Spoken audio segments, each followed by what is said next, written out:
আমি কথাটা বলি, কথাটা শুনেন, কথাটা শুনতে হয়, কথা বললেন আগে শুনেন, দায়িত্বে যে আছে কথা বললে কথা শুনতে হবে।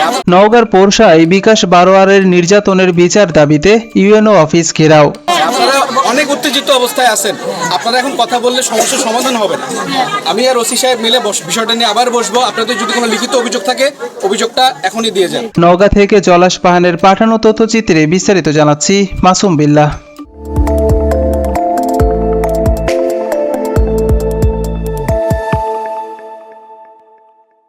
নওগাঁর পোরশায় বিকাশ বারোয়ারের নির্যাতনকারীদের বিচারের দাবিতে ইউএনও অফিস ঘেরাও করে পোরশা উপজেলার আদিবাসী নেতৃবৃন্দরা। বিকাশ বারোয়ার পোরশা উপজেলা ছাওর ইউনিয়নের মোসাবই গ্রামের মহেন্দ্র বারোয়ারের ছেলে। বিকাশ বারোয়ারের ওপর নির্যাতনকারীদের বিচারের দাবিতে নেতৃবৃন্দের মধ্যে চামেলি তির্কির কাছে জানতে চাইলে তিনি বলেন, আমরা এই যে আমাদের বিকাশ স্যারকে কেন্দ্র করে এখানে আমরা উপস্থিত হয়েছি। বিকাশ স্যারকে নির্মমভাবে নির্যাতন করছে আমাদের চেয়ারম্যান মেম্বাররা, যা এটা কখনো হয়নি, শুনেনি। এটা কিন্তু চেয়ারম্যানের কাজ নয়। ওখানে সামনে একটা তার ব্যাপার আছে, জমি জমা ব্যাপার নিয়ে। সে তার নানার জমি কাগজে কলমে পাইছে, ওই জমি আর মুসলমানকে দেওয়া হয়েছে। ওই মুসলমানের কাছে এই চেয়ারম্যান টাকা খাইছে। টাকা খায় ওকে রাস্তা থেকে তুলে নিয়ে গিয়ে চৌকিদারকে ধরতে দিচ্ছে। দুই হাত ধরে বুকে দুইজন বসছে, হাতে পা দুইজন চাপে, চার পায়ের তালু থেতলাই দিচ্ছে।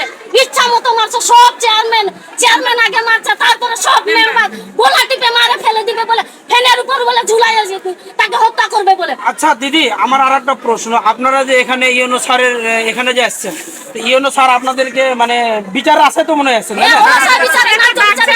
এখন আমাদের ইউএনও মহোদয় বা আমাদের ইউএনও স্যার কি বলতেছেন? ওনার বক্তব্য হলো হাত ধরে মীমাংসা করে দিচ্ছে।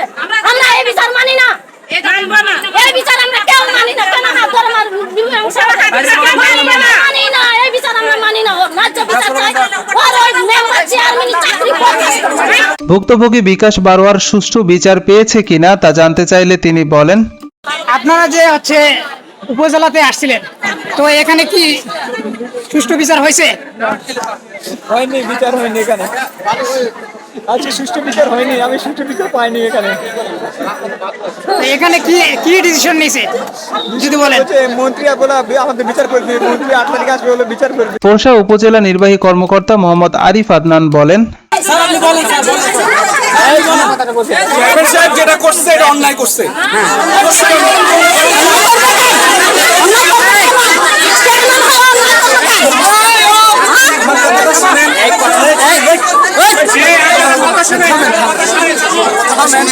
আমি মন্ত্রী স্যারের সাথে বিষয়টা নিয়ে আলাপ করছি।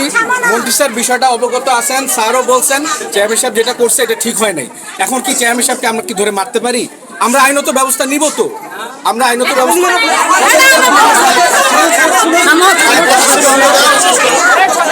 এত অধৈর্য হলে হবে না।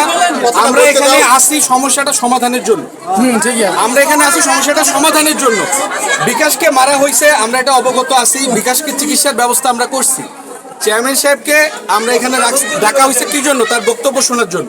ঠিক আছে, বিকাশের কাছে চেয়ারম্যান সাহেব মাপ চাইছে। এখন চেয়ারম্যান সাহেবের বিরুদ্ধে আপনাদের যদি কোনো আইনত ব্যবস্থা নেওয়ার ইচ্ছা থাকে সেটাও আপনারা নিতে পারবেন, সেটাও নেওয়ার সুযোগ আছে। চেয়ারম্যান সাহেবের যদি আরো বিচার এখনই হবে, ধৈর্য ধরতে হবে তো।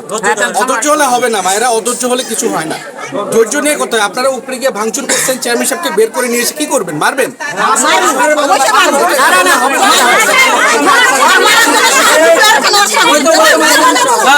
শোনেন,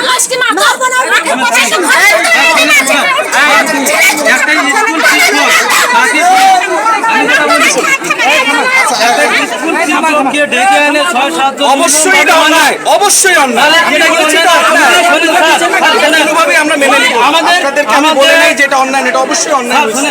তাহলে আমাদের আদিবাসীর মধ্যে যদি এক শিক্ষককে যদি না স্যার, আমরা তো আমরা কোথায় যাবো স্যার? বলে এভাবে যদি ওনাকে ছেড়ে দেওয়া হয়, ছেড়ে দেওয়া হয়নি, ছেড়ে দেওয়া হয়নি, কাউকে ছেড়ে দেওয়া হয়নি।